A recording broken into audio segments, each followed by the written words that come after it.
Le gouvernement du Québec tient à honorer la mémoire d'Eva Circé-Côté pour le rôle qu'elle a joué dans l'histoire des femmes du Québec.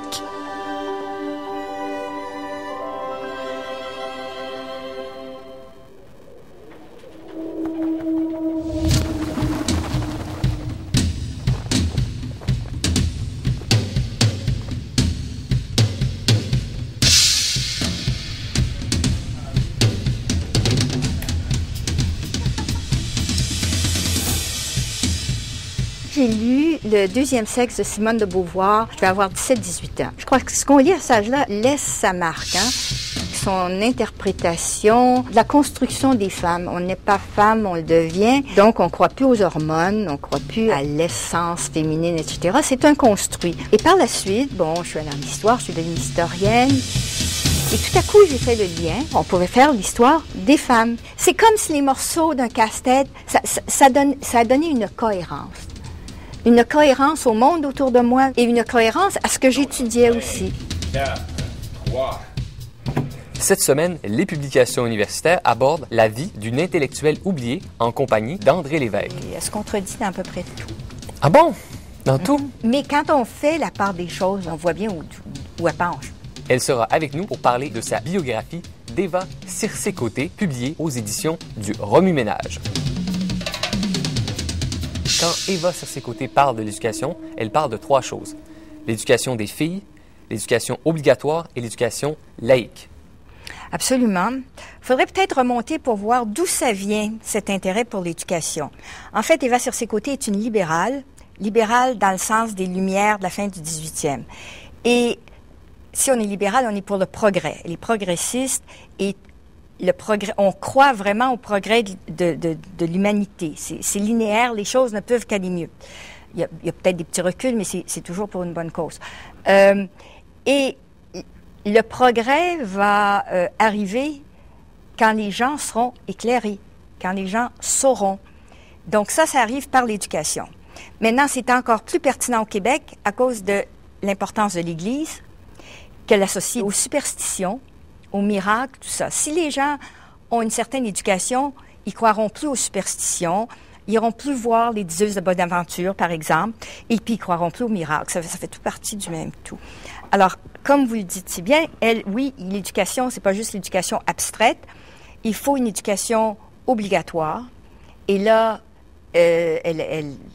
le Québec est le seul endroit au Canada à l'époque où l'éducation n'est pas obligatoire. Les enfants, ils vont jusqu'à la communion solennelle en général. Ils laissent à 12 ans peut-être, mais il reste que c'est pas poussé très loin. Alors, elle doit être obligatoire. Elle doit être gratuite. Elle doit être laïque, bien sûr. L'éducation pour tous permettrait justement aux gens d'être plus avertis et servirait la démocratie. On saurait pour qui on vote. On voterait pas seulement pour les beaux yeux d'un candidat ou pour ceci, cela. Et ça conduirait au suffrage universel que nous n'avions pas parce que les femmes ne pouvaient pas voter. Donc, on n'avait pas le suffrage universel même.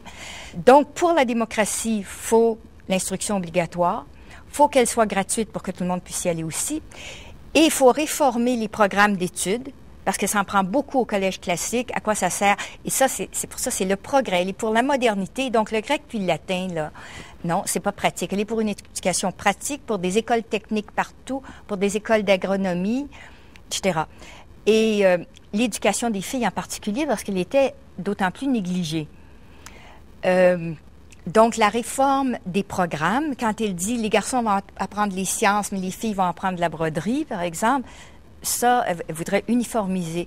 Et elle a eu l'occasion de mettre tout ça en pratique en 1908, quand elle et sa collègue Gaëtane de Montreuil, aussi une journaliste, fondent un lycée de jeunes filles, qui était sur la rue Saint-Denis, exactement où est le théâtre Saint-Denis aujourd'hui. Et dans ce lycée, justement, on enseignait autant des cours de commerce que des cours de français, de sciences. Il y avait vraiment un programme étendu pour les filles. Ça a duré 2 ans. Il y a eu une bonne chose qui est sortie plusieurs bonnes choses qui sont sorties de ce lycée, mais entre autres, ça faisait des années que les religieuses voulaient un collège classique pour filles. Et Monseigneur Bruchézy mettait ça sur les tablettes, puis on faisait rien. Alors, quand les religieuses sont allées voir Monseigneur Bruchézy pour avoir le collège classique, elles ont dit, si on n'a pas le collège classique, les filles vont aller à ce collège laïque, ou même peut-être même à McGill, ce serait affreux. Et puis c'est là que Monseigneur Bruchesi a dit à la religieuse qui était là, « Ce lycée, je le tuerai. »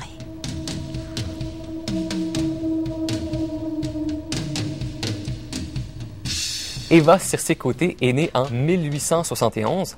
Elle a été bibliothécaire, mais elle a également été une journaliste très active de 1900 à 1940. À quoi ressemblait la réalité de journaliste féminine à cette époque? Il y en avait, bien sûr, mais c'était pas nombreuses, hein. Peut-être une dizaine, une douzaine, mais à partir de 1900 et même avant, hein, il y a Robertine Barry, il y a Joséphine Marchand-Durand, je veux dire, il y a dans les années 1890, on commence à avoir des femmes journalistes, et du côté anglophone aussi, au Montreal Star, il y en avait connu. Donc, mais c'était surtout un milieu d'hommes, ça faut s'entendre, là. La direction des journaux, par exemple, où elles écrivaient, était, bon, le jour des hommes. Mais c'était, si je cite Eva Circé-Côté, c'était la plus belle profession qu'une femme pouvait avoir, selon elle. Elle a deux carrières. Elle est bibliothécaire, elle est journaliste, mais elle est aussi dramaturge. Elle est connue comme poète, elle a fait de la peinture et elle a fait de la musique. Donc vraiment, c'est une femme de lettres, mais qui s'embrasse beaucoup, tout ce qu'elle a fait. Puis elle a écrit aussi le livre sur Papineau. Mais elle est très connue en 1900-1903. Enfin, c'est quelqu'un, on la reconnaît dans la rue, quand elle sort du Monument national où est la bibliothèque ou tout ça, on lui dit bonjour, elle est connue. Madame Lévesque, vous avez recensé 1799 textes d'Eva Circé-Côté, dont une bonne partie a été écrite sous des pseudonymes. Est-ce qu'elle a utilisé le pseudonyme seulement pour pouvoir percer la barrière sexiste ou c'était une culture journalistique populaire à cette époque-là? Je vais répondre à votre question, mais avant, j'aimerais vous dire que depuis ces statistiques, j'ai découvert quelques chroniques. On est rendu à 1803. Bon. Et la question des pseudonymes, en fait, on écrivait beaucoup, les hommes et les femmes, sous des pseudonymes à l'époque. Il y a un dictionnaire des pseudonymes au Québec. C'est extrêmement intéressant de le regarder parce qu'on peut chercher ou le pseudonyme ou le nom de la personne. Alors, vous voyez que, bon, Asselin, Groux, enfin, tout ce monde-là est aussi écrit sous des pseudonymes. Celui que j'aime en particulier, c'est Olivier Moreau, qui est devenu recteur de l'Université de Montréal, tout ça. Dans sa jeunesse, il est jeune prêtre. Il écrit au moins une douzaine de pseudonymes, dont de femmes aussi. Il écrit même dans un journal féminin catholique. Et il signe Blanche de Castille et quelque chose d'autre. Pour faire passer un message pour des femmes, comme si c'était une femme qui écrivait. Vous voyez, vous avez bien compris. Alors, les femmes écrivent comme les hommes sous des pseudonymes, mais il y a aussi d'autres raisons. Pour Eva Circé-Côté en particulier, elle, en utilisant des pseudonymes masculins, parce qu'il n'y en avait pas tellement qui faisaient ça, elle échappe à la page féminine. Elle peut écrire, elle a la une dans les journaux. Alors que quand elle écrit au tournant du siècle, sous le nom de Colombine et Musette, ben, c'est pas la page féminine, mais elle est bon, c'est dans des journaux. Elle est là comme poète au tout début. Hein. C'est parce qu'elle a envoyé ses poèmes à Louvigny de Montigny, au journal Les Débats, qui lui demande de collaborer. Et puis, après, elle écrit des essais, des reportages sur des lieux au Québec. Elle va à Boucherville, elle écrit sur Boucherville, elle va à Longue-Pointe, elle écrit sur l'asile psychiatrique, je veux dire, et puis elle fait c'est très lyrique au début. Et, mais pour revenir au pseudonyme, disons qu'il n'y en a pas tellement qu'il y en a eu autant qu'elle, et que à une certaine époque, oui, c'était très androgyne, hein, son pseudonyme Fantasio, qu'elle adopte, bon, quelques fois avant la guerre, mais avant 1909, mais ça commence en 1910, Fantasio. Elle va le garder pendant 10 ans au journal Le Pays. Et il y a une fois, elle écrit dans une chronique qu'un lecteur lui a demandé « Vous êtes madame, vous êtes monsieur, enfin, qu'est-ce que vous êtes? » Puis elle se moque de lui. « Ben, qu'est-ce que ça fait? Moi, je suis comme ça me chante, parfois homme, parfois femme. » Elle refuse de répondre. Et elle a gardé l'ambiguïté. Quand elle écrit sous le nom de Arthur Maheu, qui est un personnage humoristique, en fait, Là, c'est entendu, c'était la première personne, moi, Arthur, dans mon petit village du Québec, parce que lui, c'est vraiment toute une personnalité, tout un personnage. Les autres sont interchangeables. Un des personnages marquants dans l'histoire de la vie d'Eva Circé-Côté a été son époux. En 1905, quel genre d'homme a osé se marier avec une féministe irreligieuse aux idées révolutionnaires? Et quel genre de femme a osé se marier avec quelqu'un qui attendait d'être intronisé à la loge franc-maçonne? Ça joue des deux côtés. Alors, lui, Pierre Salomon Côté, vient de Rimouski. Il a fait ses études au Collège de Rimouski à Memramcook, au Nouveau-Brunswick. Il a fait ses études de médecine. Il arrive à Montréal et il s'ouvre une pratique dans le quartier Saint-Jean-Baptiste, qui était le village Saint-Jean-Baptiste à l'époque. Et comment ils se sont rencontrés, j'ai aucune idée, parce que j'ai eu aucun ou presque pas de papier personnel d'Eva Circé-Côté. J'ai pas de journal intime, mais ils ont tout de suite sympathisé. Et on voit que ses amis, c'est-à-dire les hommes qui étaient à la loge franc-maçonne à l'époque, on a des noms et tout, c'est des gens qui vont rester amis avec Eva Circé-Côté presque toute sa vie, la plupart. Les noms vont revenir. Alors, cet homme-là, ce qu'on sait, c'est que dans le quartier Saint-Jean-Baptiste, il est connu comme le médecin des pauvres. Et donc, il est près de milieux très avancés à Montréal et qui sont, bien sûr, mis au banc de l'Église, parce que si on est franc-maçon, on est excommunié, on ne peut pas être enterré dans un cimetière catholique, par exemple. Et ça a l'air d'avoir été un mariage heureux. Elle l'a toujours dit, enfin, les quelques fois dont elle en a parlé, elle a dit que c'était un mariage heureux, ils s'aimaient bien. Et elle avait une petite fille, justement. Donc, elle avait une petite fille qui est née, je pense, en 1906, donc il aurait eu 3 ans quand il est décédé. Il meurt assez rapidement d'une tuberculose intestinale, enfin, à la fin, toute fin de 1909. Et selon ses propres volontés à lui, il demande à Eva Circé-Côté, sa femme, qui a toujours gardé son nom de fille avec le sien, avec le trait d'union, à l'époque, il n'y en avait pas beaucoup, d'être incinérée et d'avoir des funérailles civiles. Alors, selon ses dernières volontés, c'est ce qu'elle fait. Et à l'époque, il y avait des cortèges funéraires. Hein, on marchait dans les rues, puis là, on était en hiver, on était à la fin janvier, là, 29, je crois, qui marchaient dans les rues. Il y a eu des centaines de personnes. L'évêque est intervenu, a interdit aux journaux de publier les noms des personnes parce que c'était tous les notables. Vous aviez l'échevin, vous aviez le député, vous aviez, tous les gens de la loge. C'était pas n'importe qui était à la loge. Vous aviez les médecins hygiénistes de Montréal, ils sont presque tous passés. C'était des progressistes. Alors, un journal, je crois que c'est La Patrie, a quand même publié les noms. C'est comme ça que je les ai. Et ça a créé un scandale. Et il y a des gens qui ont même laissé le cortège funéraire quand ils sont aperçus qu'il n'y avait pas de crucifix sur le corbillard. Entre autres, un grand ami, Oliver Asselin, qui était allé au collège avec Pierre Salomon Côté. Il vient du bas du fleuve, lui aussi. Asselin a dit, quand je me suis aperçue, avec des amis comme ça, là. Après, vous vous retrouvez comme ça, Eva Circé-Côté, la veuve, qui doit se trouver un emploi. Et comme c'est vraiment une coïncidence, 2 semaines après les funérailles, ou moins de 2 semaines, le journal Le Pays est fondé par Godefroy Langlois, qui était à la loge franc-maçonne aussi. Et tout de suite, il lui demande de collaborer au journal. Mais comme je vous dis, ça a été traumatique. Hein? Elle va en parler pendant longtemps, pas tellement dans les chroniques, de façon indirecte. Quand on le sait, on peut deviner à quoi elle se réfère dans les chroniques quand elle parle de curés qui essayent de convertir les gens sur leur lit de mort, par exemple.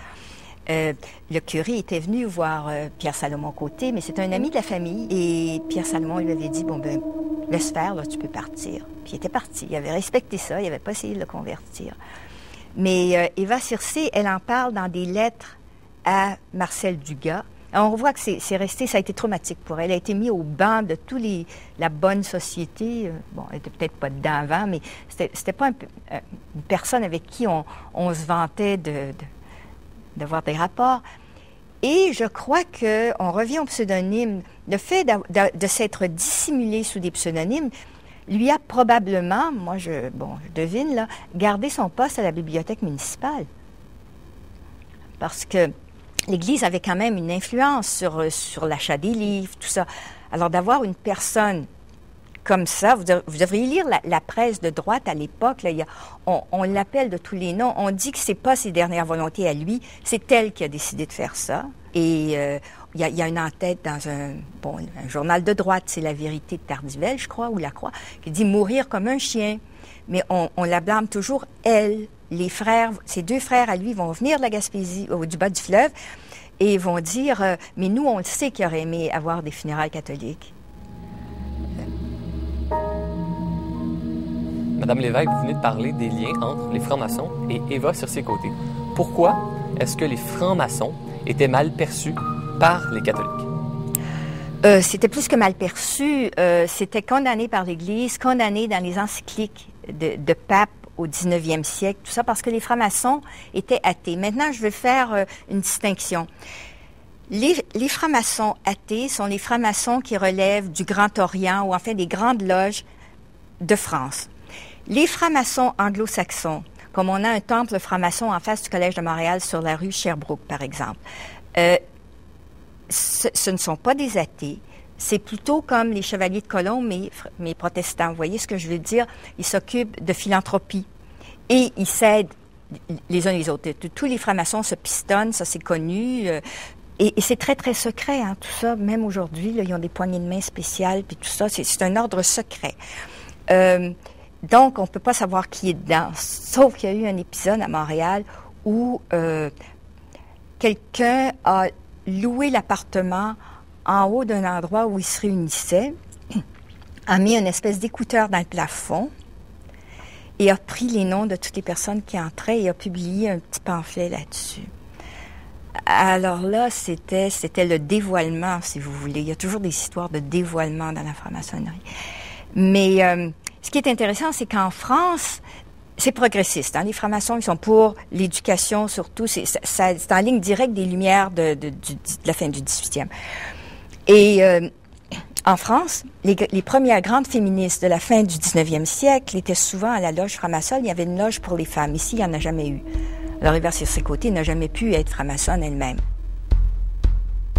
Eva Circé-Côté était dramaturge, poète. Est-ce que ses œuvres ont été liquidées par les critiques? Non, d'abord, sa première pièce de théâtre, Hindelang et Delorimier, c'est en 1903. C'est une pièce patriotique, parce qu'elle n'aimait pas l'adjectif nationaliste. Donc, et ça a été très bien reçu par la critique, en fait. Elles sont toutes... Elle a monté 4 pièces. La critique a été bonne pour 3 d'entre elles. Elles ont gagné des prix. Il y en a une quand même qui a, dans les années 20, qu'elle a présenté un concours sous un pseudonyme, Loup de velours. Évidemment, avec sa réputation, elle s'est servie d'un pseudonyme, puis elle a gagné. Elle a eu le premier prix. Alors, ces pièces sont Maisonneuve. Elle a écrit une pièce sur Maisonneuve, et puis qui devrait être publiée, même si ça fait un peu vieux aujourd'hui, mais elle a reconstruit Maisonneuve. Maisonneuve tombe amoureux de la fille d'un chef indien, par exemple. Et là, il y a des longues discussions philosophiques entre le père indien, enfin, je dis indien, comme on le disait à l'époque, là, autochtone, et Maisonneuve, où chacun va dire, mais nos valeurs sont aussi bonnes que vos valeurs. Et Maisonneuve est extrêmement large d'esprit, va dire, oui, nous avons beaucoup à apprendre de vous, on peut apprendre les uns des autres. La critique est assez élogieuse, sauf, je crois que c'est dans la presse, où on dit vraiment, c'est pas très moral, cette affaire-là. Eva Circé-Côté était également auteure. Elle a écrit en 1924 la biographie de Louis-Joseph Papineau. Pourquoi Louis-Joseph Papineau? C'était son grand héros, hein? Elle l'appelait le héros antique égaré sur nos rives. Bon, pour elle, Papineau, c'est le héros hors de l'humanité, hors du commun, le surhomme, si vous voulez. Et donc, elle dit que c'est une biographie, mais en fait, c'est beaucoup plus qu'une biographie. C'est une histoire de son époque. C'est l'époque de Papineau. Elle va parler... elle se sert de Papineau, dans son livre, là, comme prétexte pour parler des protestants au Québec, pour parler des femmes dans la vie culturelle au Québec, enfin, tout ça. Mais Papineau a été comme son guide spirituel de toute sa vie. Et c'est les mêmes valeurs. Hein. Quand on regarde les valeurs des patriotes, par exemple, sur l'éducation, sur la démocratie, tout ça, je veux dire, elle va puiser là directement. Et c'est pour ça qu'elle s'est toujours appelée une patriote. Elle parle de patriotisme, puis elle veut rien savoir du nationalisme. Parce que le nationalisme, c'est le clérico-nationalisme, c'est Lionel Groulx, c'est catholique. Donc, en n'utilisant jamais, en parlant d'elle-même, nationaliste, elle est patriote. Et ça, ça revient, c'est récurrent toute sa vie. Pour poursuivre sur cette ligne à propos des patriotes, vous dites qu'Eva Circé-Côté a toujours été fascinée par les rébellions de 1837 et 1838 qui représentaient pour elle le moment fondateur de la démocratie au Québec. En effet, pour elle, justement, et elle va aller puiser plein d'exemples dans les rébellions et dans Papineau. Par exemple, l'émancipation des Juifs. C'est quand même Louis-Joseph Papineau qui a présenté le projet de loi à l'Assemblée pour l'émancipation des Juifs au Québec, 25 ans avant la Grande-Bretagne. Hein? Et donc, Papineau, démocrate, oui, ça... Et j'ouvrirai une parenthèse pour dire, elle vient quand même, ou sa famille vient de la Prairie, de la région de la Prairie, qui a été vraiment secouée par les rébellions. Donc, ça fait encore partie de l'histoire orale de la famille, là, quand elle naît en 1871. Donc, on en parle encore dans les familles. C'est très, très vivant pour elle. C'est encore d'actualité, les rébellions. Et donc, ça a influencé ce qu'elle a écrit pendant presque toute sa vie. Elle se réfère à Papineau régulièrement aussi. Et démocratie, ça fait encore partie des Lumières de la fin du 18e. Elle et Papineau puisent aux mêmes sources dans Condorcet, si vous voulez, ou dans les philosophes de la fin du 18e. Et puis elle le dit, je crois que c'est dans son livre qu'elle le dit aussi, parce qu'elle reprend, c'est intéressant ce livre-là, parce qu'elle reprend les inspirations de Papineau, qui a influencé Papineau, ensuite qui lui a influencé, et puis donc elle parle sur le libéralisme, mais comme je vous dis, c'est surtout une histoire de la société à l'époque de Papineau. Et c'est pour ça que, heureusement, ça a été republié chez Lux, il y a quelques années, et ça, je trouve que c'était vraiment un bon choix. Un thème cher aux yeux d'Eva Circé-Côté, c'est celui de la mortalité infantile. Eva Circé-Côté est une progressiste, on s'entend, on l'a dit, et les progressistes sont pour les réformes sociales et contre la corruption. Or, ça fait partie, l'assainissement, l'hygiène, fait partie des réformes. C'est au programme des réformes sociales des réformateurs de cette époque-là. Alors, il faut dire quelles étaient les causes de la mortalité infantile.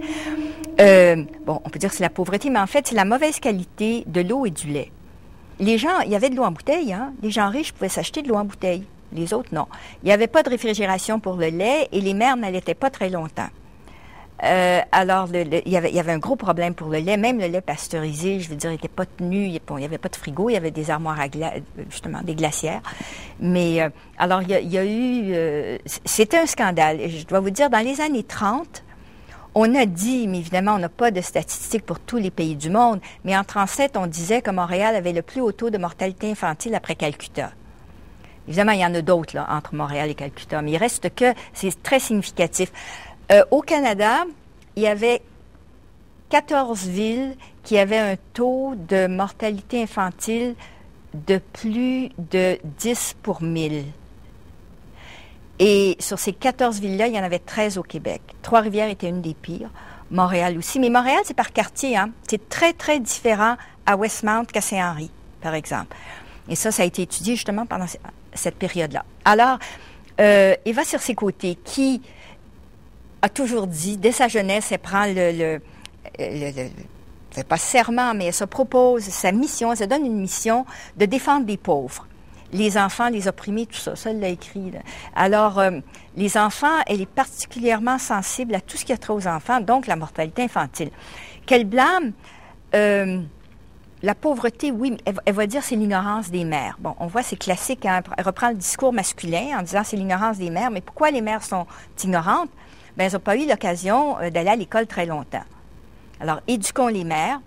Mais il y a aussi, et de plus en plus, elle va trouver des causes sociales, par exemple, la corruption, le lait qui n'est pas pasteurisé, enfin, des causes matérielles plutôt que de blâmer les mères, là, comme on le faisait. Elle est contre les punitions corporelles à l'école et à la maison. Chaque fois qu'il y a des accidents, et Dieu sait s'il y avait des accidents, les enfants mouraient, elle va écrire une chronique. Elle dit, cette semaine, on a eu une défenestration, un autre a été ébouillanté, un autre a été frappé par une voiture, un autre... Bon, puis elle dit, à qui la faute? Les parents ne s'occupent pas de leurs enfants. Ils en ont trop. C'est ce qu'elle va dire. Quand on en a toute une nichée, évidemment, on ne peut pas s'occuper de tout le monde. Mais donc, l'éducation, évidemment, pour les enfants... La discipline qui est trop stricte, elle est très avancée au point de vue pédagogique. Elle veut des réformes pédagogiques et, comme je vous dis, contre les punitions corporelles. Alors, ça nous éloigne de la mortalité infantile, mais ça fait partie d'un tout qui concerne les enfants. Et ça, elle y revient jusqu'à la fin de sa vie aussi. En 1936, Eva Circé-Côté va donner son appui aux troupes de Maurice Duplessis. Oui, et ça s'explique, ça me scandalise pas du tout, parce que ceux qui étaient avant Duplessis étaient tellement pourris. Les libéraux étaient là depuis des décennies et avaient été d'un scandale à l'autre et d'un scandale à l'autre. Bon, et puis bon, il y avait eu Godbout, mais pas pour très longtemps à ce moment-là.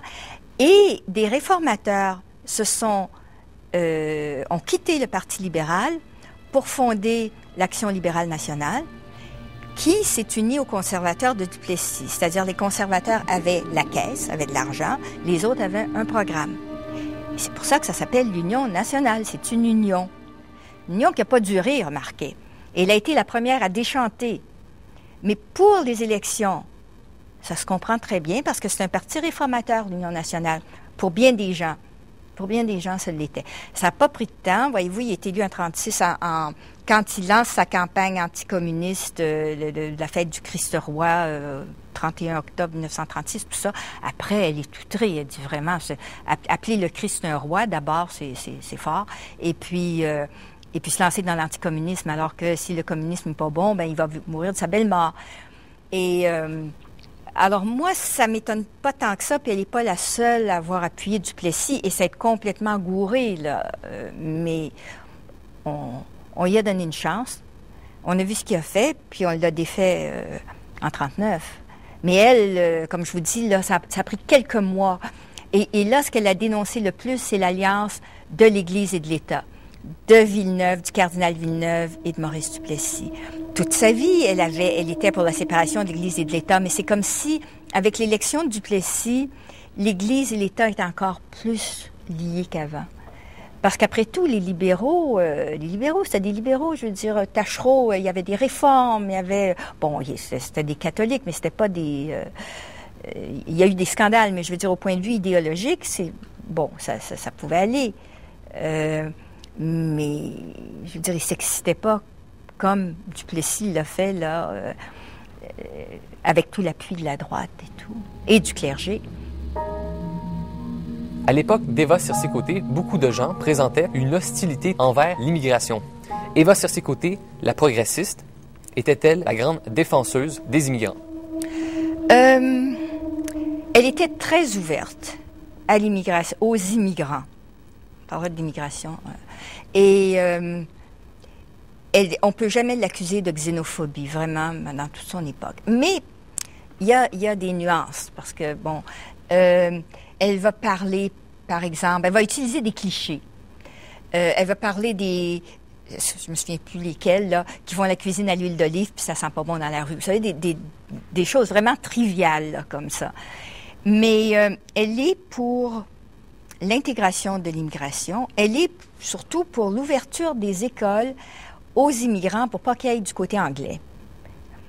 Et pas seulement pour pas qu'ils aillent du côté anglais, mais elle dit on se prive de toute la richesse de ces gens-là qui arrivent ici parce que nos écoles n'acceptent pas de non-catholiques. C'est vrai. Alors, les Juifs étaient obligés d'aller à l'école protestante, par exemple, et puis d'autres immigrants d'autres religions se ramassaient tous à l'école protestante, finalement. Et Et c'est surtout en parlant des Juifs qu'elle a fait preuve, je crois, de plus de largeur d'esprit. À un moment donné, il y a eu un incident extrêmement malheureux à l'hôpital Notre-Dame où un interne juif, Rabinovitch, décide de faire son internat à l'hôpital Notre-Dame et les médecins se mettent en grève, vous imaginez? Et Rabinovitch a démissionné pour pas priver les patients d'un médecin. Et Eva Circé-Côté lui consacre au moins une chronique. Lors du centenaire de l'émancipation des Juifs au Québec, c'est aussi le 25e anniversaire du Kanata Adler, qui est le journal juif de Montréal. Et ce journal, qui est publié en yiddish, décide de publier en français et en anglais. Et on invite des personnalités francophones à écrire, et anglophones bien sûr, mais je parle des francophones, là, à présenter des articles.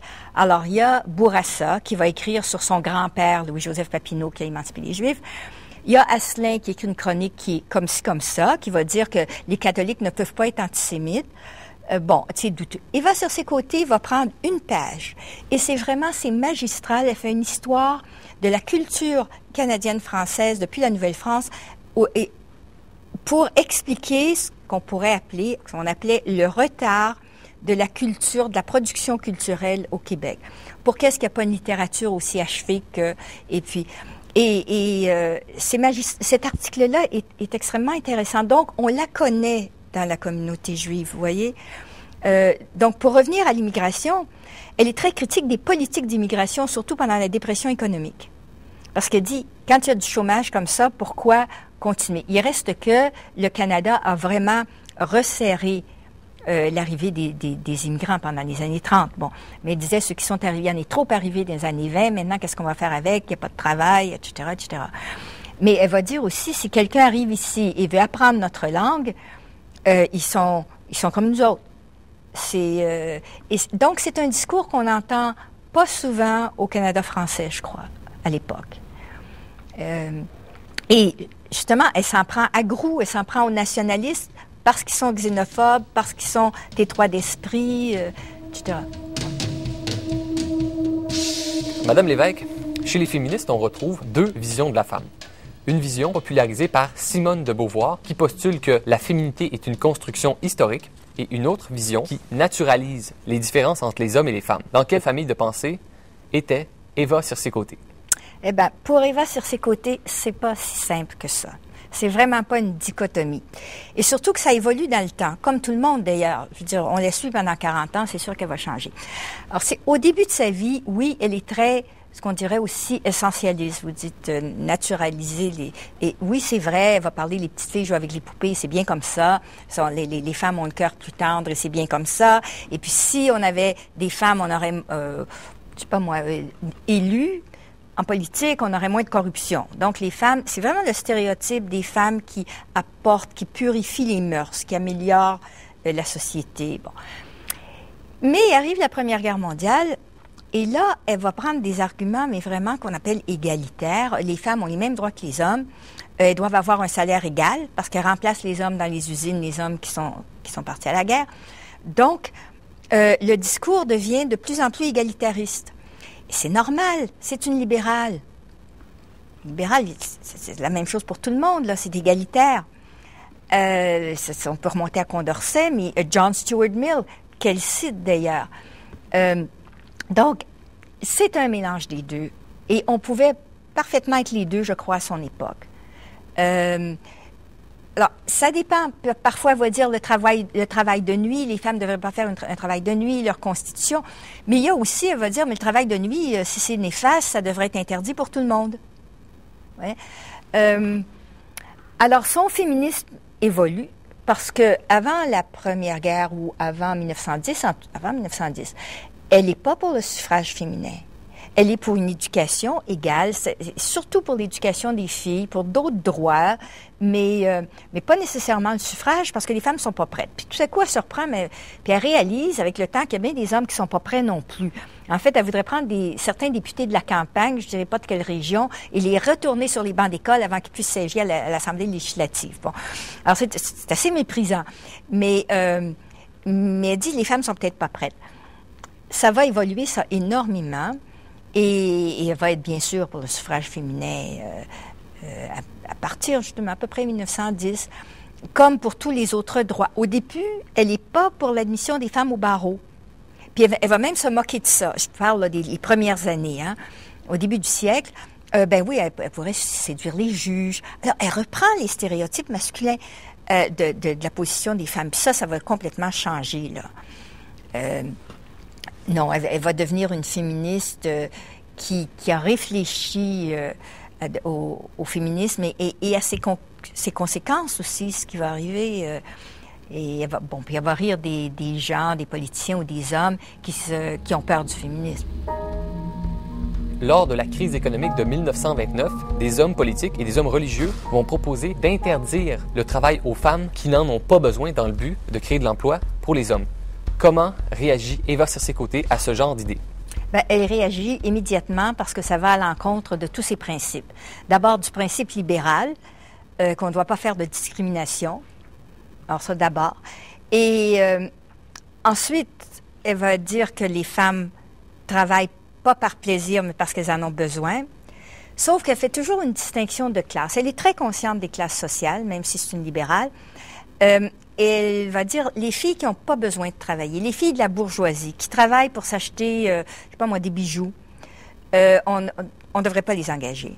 Elles vont prendre la place des autres, comme elles s'expriment mieux, disons, comme commis de magasin, comme ça, c'est sûr que celles qui ont vraiment besoin de travailler n'auront pas d'emploi. Alors là, donc, vous pourriez me dire, ça va aussi à l'encontre du libéralisme, c'est pas tout le monde pareil, mais elle fait cette distinction. Mais entre les hommes et les femmes, non, surtout depuis la Première Guerre, non. Puis elle dit, qui va juger si elles ont vraiment besoin de travailler ou non? Et c'est vrai qu'en 1930, deux fois, dans les années 30, 32, je crois, et 35, le député Francoeur va présenter un projet de loi à l'Assemblée législative, justement pour interdire le travail aux femmes qui n'en ont pas besoin. C'est des faits, les deux fois, ça passe pas. Mais c'est intéressant de lire les discours qui sont reproduits dans les journaux pour vous donner une idée des arguments qu'on utilisait de part et d'autre. Et elle va écrire des chroniques au même moment pour dénoncer ces projets de loi-là. Puis en fait, elle avait bien raison, parce qu'il y a une division sexuelle du travail, encore aujourd'hui. Les hommes et les femmes ne font pas le même travail. Les hommes ne vont pas aller remplacer les femmes comme sténo et dactylo, par exemple. Ou comme infirmière à l'époque. Donc, à cause de ça, il n'y a vraiment pas de concurrence entre les hommes et les femmes. Les femmes ne prennent pas les emplois des hommes, c'est un mythe. On aurait pu les remplacer comme commis dans les magasins, puis encore. Et comme aujourd'hui, les commis de magasins, les hommes étaient ceux qui avaient les meilleurs salaires ou qui étaient à commission. Puis quand vous descendez, quand il s'agit de vendre, je sais pas moi, des vêtements, des bas, ben c'est des femmes parce que, bon, ça paye moins. Donc, c'était comme ça à l'époque. Et puis, c'est un faux débat, mais elle s'est impliquée là-dedans et elle l'a entièrement dénoncé. Eva Circé-Côté meurt le 4 mai 1949 à son décès. Que fait-on avec toute son œuvre? Bon, d'abord, on pourrait dire on sait qu'il y avait des documents certains de la correspondance, mais aussi, elle avait écrit un roman qui n'a jamais été publié, mais elle a fait des lectures publiques, donc on sait que ça existait, plus un ouvrage de biographie politique. Et ce qu'on a fait, c'est qu'elle habitait, elle était encore autonome, hein? Elle a eu un arrêt cardiaque dans la cuisine. Sa fille est venue avec une amie pour vider la maison et quelqu'un qui a interviewé l'amie de sa fille il y a longtemps, il y a 30-40 ans, et qui a pris des notes, a dit qu'elles ont dit il y avait un tel fouillis, un tel désordre, que ça aurait pris 2 ans à mettre de l'ordre. Donc, nous avons tout détruit. Et moi, je trouve que c'est une perte, mais une perte, parce que je n'ai que quelques lettres d'elle, mais chaque lettre est comme 8 pages. On peut s'imaginer qu'elle a reçu des lettres qu'on pourrait avoir aussi, mais c'est des manuscrits. Et on ne sait pas aussi ce qu'elle avait d'autre qu'elle avait écrit. C'est une boulimique de l'écriture. Donc, elle devait écrire tout le temps, on peut le supposer. Et ça, c'est disparu. Alors, je vais vous confier qu'après ça, je me suis dit, il ne faudrait plus que ça se représente. Parce qu'elle avait peut-être un journal intime, on ne sait pas. Et avec 2 collègues, on a fondé une association qui s'appelle les Archives Passe-Mémoire, où on recueille, ce sont des archives, on est incorporé, on recueille de la littérature, des écrits personnels, des journaux intimes, de la correspondance, des autobiographies qui n'ont pas été publiées. Alors là, il y a un endroit pour les déposer. Je ne sais pas si sa fille les aurait déposés, mais il reste que c'est... j'ai trouvé ça très bizarre, les rapports entre la mère et la fille, pour qu'elle puisse faire ça, parce que sa fille était bibliothécaire de formation. Et elle était bibliothécaire à l'Institut Fraser à Montréal, puis après elle a déménagé en Floride, puis elle est revenue au dessin. Bon. Et moi, je trouve que c'est une catastrophe, en fait. Madame Lévesque, vous avez consacré une 20aine d'années de votre vie à faire des recherches sur Eva Circé-Côté. Qu'est-ce qu'on ne doit pas oublier d'Eva Circé-Côté? Écoutez, c'est un modèle. D'abord, elle donne une vision du Québec qu'on n'a pas toujours. Elle a refait l'histoire du Québec parce qu'elle parlait beaucoup d'histoire, à rebrousse-poil, si vous voulez. Elle va chercher les gens qui ne sont pas comme les autres aussi. Elle va pas, bon, il y a Papineau, mais il y en a d'autres. Elle va aller chercher justement ce qui est à la marge de la société de son époque pour montrer les problèmes sociaux, mais toujours en proposant une solution, par exemple. Alors, je crois qu'on peut se souvenir d'une personne extrêmement courageuse qui a pu tenir tête aux autorités autant politiques que religieuses, puis qui en a payé le prix. Mais malheureusement, on ne s'est pas beaucoup souvenu d'elle au Québec. Il y a une rue sur ses côtés, à Rivière-des-Rapides. Et quelqu'un m'a envoyé une photo. La rue, c'est une intersection avec la rue Duplessis, croyez-le ou non. Alors, ils se sont rejoints à un coin de rue, ces deux-là. Mais moi, quand on a construit la grande bibliothèque, j'aurais tellement aimé qu'on donne son nom au moins à une salle ou qu'il y ait une plaque. Elle est quand même la première bibliothécaire de la première bibliothèque municipale de Montréal. Et on a préféré ne pas le faire. Il y a tellement de gens dont on se souvient, pour ne pas le nommer, Lionel Groulx, qui a une station de métro. En fait, le nombre de thèses de doctorat sur Lionel Groulx est effarant. Si on comptait toutes les pages qu'Eva Circé-Côté a écrites, toutes les conférences qu'elle a données, puis on n'a pas les textes de toutes ces conférences, mais elle a parlé à la radio, mais aussi en public beaucoup. Elle était connue comme conférencière. Je veux dire, ça s'additionne, ça aussi, et c'est un corpus assez intéressant. Elle reflète son époque, elle décrit ce qu'elle voit, mais elle essaie aussi de former son époque en proposant des solutions, en réorientant, en faisant appel justement à l'esprit de justice des gens, et en se servant énormément d'humour. Alors ça, j'en ai pas parlé parce qu'il n'y a rien qui s'use plus vite que l'humour. Aujourd'hui, on lit de ces choses, puis ça paraît pas drôle. Mais à l'époque, alors ça, c'est toujours l'humour qu'on a aujourd'hui, là, ça restera pas dans 50 ans. C'est pareil. Mais, donc, elle essayait de faire passer des messages de toutes les façons, que ce soit sur la scène, ou dans ses livres, ou dans des conférences, ou à la radio. Et elle ne mérite pas d'être oubliée comme elle l'a été.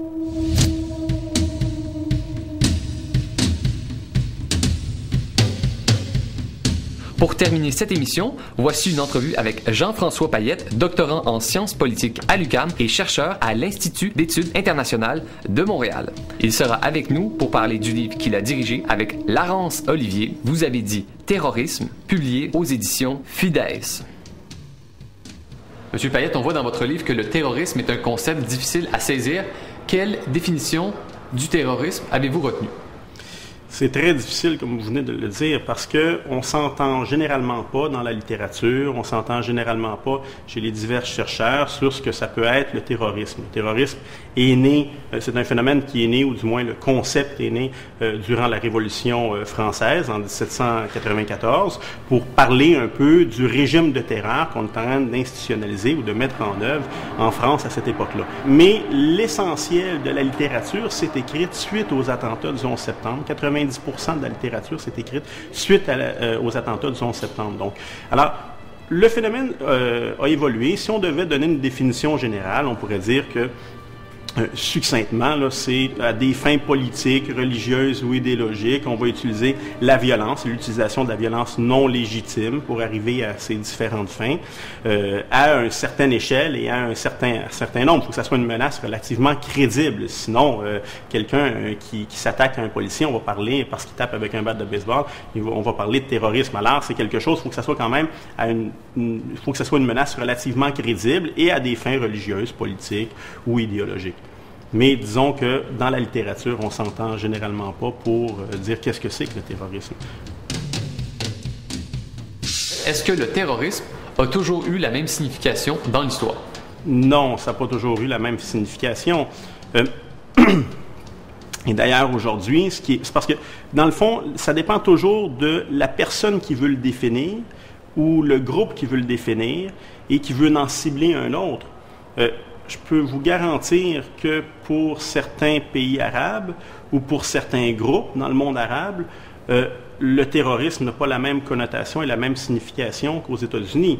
Ils vont percevoir, par exemple, l'attaque des États-Unis envers l'Irak comme étant du terrorisme, alors qu'en Occident, on va considérer que c'est une guerre, plus ou moins classique, là, dépendamment des positions, mais du moins que c'est une guerre, c'est un État qui en envahit un autre. Et nécessairement, dans l'évolution historique de cette notion-là traîne avec elle tout un bagage, on pourrait dire, épistémologique ou un bagage significatif, et donc nécessairement, dans l'histoire, dépendamment des différents événements qui se sont passés, dépendamment des lieux où ça s'est passé, on a transformé le concept, on l'a adapté aux différentes réalités qu'il peut y avoir. Et donc voilà, maintenant, c'est certain que en 2011, l'image qu'on a du terrorisme, c'est ces deux tours jumelles qui s'effondrent et les avions qui percutent ces deux tours. Alors ça l'a fasciné l'imaginaire collectif occidental et disons que c'est l'image qu'on pourrait avoir. Dans les années 70, on va parler davantage, lorsqu'on parlait de terrorisme, on allait peut-être l'image collective de détournement d'avions pour négocier avec différents pays à des fins politiques ou pour libérer, par exemple, des prisonniers politiques. Alors, c'était peut-être l'image qu'on pouvait avoir. Et je vous donne un dernier exemple. Au 19e siècle, on avait déjà tenté de faire un attentat contre Napoléon et c'était une charrette avec des barils de poudre qu'on avait voulu lancer sur Napoléon. Alors, on voit que l'image qu'on peut avoir, les moyens, les outils aussi se transforment, évoluent dans l'histoire, ce qui est tout à fait normal. En épilogue, dans votre livre, vous dites que le terrorisme a été récupéré à une fin politique. Laquelle? Oui. Lorsqu'on regarde les discours du président George W. Bush, il a récupéré à des fins politiques, il a instrumentalisé à des fins politiques le discours du terrorisme ou le phénomène terrorisme. Dans ses discours, il pouvait utiliser 18-20 fois le terme terrorisme pour garder, si on veut, cette peur collective, pour instrumentaliser à des fins politiques, pour consolider, si on veut, sa base électorale ou ses différentes idéologies ou ses différentes ambitions. Donc, il a instrumentalisé dans son discours le terme terrorisme. Alors, à ce niveau-là, il y avait certaines fins politiques, il y avait certains objectifs, et comme vous le dites, et ça, on l'a instrumentalisé, on l'a utilisé pour différentes fins. Dans la conclusion de votre livre, vous et Laurence Olivier parlez d'une présentification du terrorisme. Qu'est-ce que ça veut dire? C'est-à-dire que le terrorisme, même si la menace n'est pas toujours réelle ou n'est pas toujours là, est allée à différents niveaux. Aux États-Unis, entre autres, on avait différentes couleurs, là, vert, orange, rouge, puis ainsi de suite, pour identifier les différentes menaces et tout ça.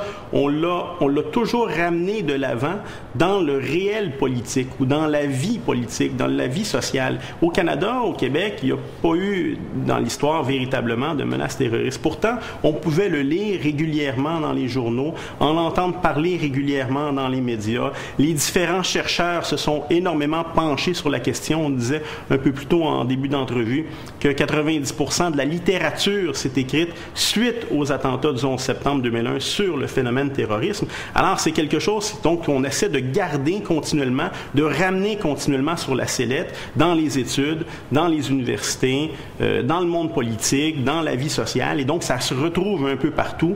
Et donc, c'est ça. Alors que le phénomène en lui-même, où il n'y a pas nécessairement de menace actuelle ou crédible, actuellement, on va en parler quand même beaucoup, mais on va toujours ramener ça. C'est ce que je vous disais tout à l'heure un peu avec le discours de Bush, où on pouvait l'entendre 18, 20, 25 fois par discours, parler du terrorisme, parler d'attentats terrorisme. Alors qu'aux États-Unis, bon, il y a eu ces grands attentats, il y a eu cette tragédie-là, mais par la suite, bon, il n'y a pas toujours eu de menaces potentielles à chaque instant, à chaque seconde. Monsieur Payette, si on parlait plus précisément de votre contribution dans ce livre, vous avez fait des entretiens avec les personnages politiques qui étaient en place lors des attentats du 11 septembre. Il y avait Bernard Landry, qui était premier ministre du Québec à cette époque-là. Il y avait Serge Ménard, qui était ministre des Transports et de la Sécurité publique, et Louise Baudouin, ministre des Relations internationales du Québec, au moment des attentats du 11 septembre. Alors, je voulais voir, dans le fond, la réaction qu'ont pu avoir les différents dirigeants politiques et, en même temps, d'essayer de dégager un peu le rôle ou les conséquences qu'il peut y avoir sur un État non souverain comme le Québec. Le Québec est une nation, mais n'est pas un État souverain. Et donc, de voir sur une nation comme la société québécoise les conséquences, les répercussions ou les actions du gouvernement et de ce que ça peut avoir comme effet sur notre société. Il y a eu plusieurs réactions. Tout d'abord, il faut se rappeler qu'à cette époque-là, au moment où il y a eu les attentats du 11 septembre, le gouvernement du Québec préparait cette saison du Québec à New York qui devait se passer tout à côté de la tragédie, sur un pont là, à côté du World Trade Center. Or, la première réaction qu'a eue Bernard Landry et Louise Baudouin, ce fut de s'interroger, de se préoccuper de la sécurité de nos propres citoyens québécois qui étaient présents à New York, puisqu'on avait peut-être 150, 200 personnes qui travaillaient pour cette saison du Québec à New York. Alors, il y a eu cette première préoccupation-là, de s'assurer que nos compatriotes québécois étaient sains et saufs et qu'on pouvait les ramener, les rapatrier au Québec dans des délais, dans les plus brefs délais. Ce fut une des premières réactions. Il y a eu rapidement aussi la préoccupation pour les différentes communautés d'origine arabe, pour éviter que l'on monte des Québécois les uns contre les autres et qu'on stigmatise certaines portions de la population québécoise. Alors, tout de suite, le gouvernement du Québec s'est assuré qu'il y a une sécurité supplémentaire dans différents quartiers où il y avait d'importantes communautés arabes. Il y a eu aussi une pédagogie qui a été faite dans les écoles à l'époque, par les différents ministres. Donc, on s'est assuré pour qu'on comprenne un peu ce qui se passe et qu'on empêche cette stigmatisation-là d'éclater dans la société québécoise. Il y a eu ça. Il y a eu de voir comment que les policiers ou les pompiers pouvaient réagir advenant que des événements comme ceux-là se produisaient en sol québécois. Il y a eu ça. Il y a eu également, ce qui est intéressant de savoir, c'est que tout de suite, dans les semaines qui sont venues, on a envoyé un haut gradé de la Sûreté du Québec à Paris pour développer des contacts avec la France pour s'assurer qu'il y ait des échanges d'informations entre la société québécoise, entre l'État québécois et la France. Ce qui est assez particulier, c'est des échanges qui se faisaient déjà avec le Canada et qui se faisaient naturellement aussi avec les États-Unis. Mais ce côté-là avec la France, c'est assez particulier parce que l'État québécois considérait que la France potentiellement avait des sources d'informations que les États-Unis ou le Canada n'avaient pas. Alors, ils ont voulu diversifier, si on veut, les différentes entrées d'informations qu'il pouvait y avoir. Alors, au départ, c'est la façon dont ils ont réagi. Quels ont été les effets du 11 septembre 2001 sur la société québécoise? Mais il y en a eu un certain nombre. Entre autres, on a eu comme réflexe nord-américain de refermer les frontières. Le Québec voulait garder les frontières extrêmement fluides et ouvertes avec les États-Unis, puisque les États-Unis sont un important partenaire économique du Québec. Alors, on voulait garder les frontières complètement ouvertes. Il y a eu l'effet contraire. En Europe, contrairement à l'Europe qui a eu plusieurs attentats là, dans les années 90, 2000, dans les RER, dans les métros, ainsi de suite, là, il y a eu des attentats et on n'a pas eu comme réflexe de fermer les frontières. En Amérique du Nord, on a eu comme réflexe de fermer les frontières. Il y a un mur qui s'est construit avec le Mexique et maintenant on demande le passeport, par exemple, pour circuler des États-Unis vers le Canada ou du Québec vers les États-Unis. Alors, il y a eu cette conséquence-là, si on veut, sur la société québécoise. Il y a eu également une préoccupation supplémentaire de la part de la société québécoise pour les questions de sécurité nord-américaine. Dans le ministère, dans les dernières années, s'est préoccupé davantage de toute la question de la sécurité nord-américaine, a voulu échanger davantage des informations avec les différents services de renseignement canadiens et états-uniens. Il a voulu signer des différentes ententes en la matière, en matière de sécurité nord-américaine. Donc, il y a une préoccupation supplémentaire qui s'est faite. Il faut comprendre que, dans le fond, ces attentats-là ont eu des conséquences dramatiques et importante sur l'ensemble des sociétés. Parce qu'il y a eu des tragédies aux États-Unis qui sont des tragédies épouvantables qui se sont passées, où il y a eu près de 3000 morts dans ces tours qui se sont effondrées. Ça a engendré des coûts astronomiques ici aussi. Maintenant, même dans des vols intérieurs, à l'intérieur du Québec, on doit passer à un contrôle incroyable de fouilles où on doit prendre des produits, les mettre dans un sac, puis prendre des liquides, puis les mettre dans d'autres pots, enlever nos ceintures, nos chaussures. Et donc, tout ça, c'est des coûts faramineux qui sont là parce que il y a eu une tragédie aux États-Unis. Alors, ces conséquences-là touchent nécessairement l'ensemble des sociétés occidentales et nécessairement, il y a des conséquences dans différents pays, l'Irak, entre autres, ou l'Afghanistan. Alors, il y a eu des conséquences partout à travers le monde, mais au Québec, ici aussi, il y a eu des conséquences. Entre autres, on se trouve, par exemple, à être obligé d'avoir un passeport pour aller aux États-Unis, où on se retrouve à payer cette note pour la question de la sécurité nord-américaine.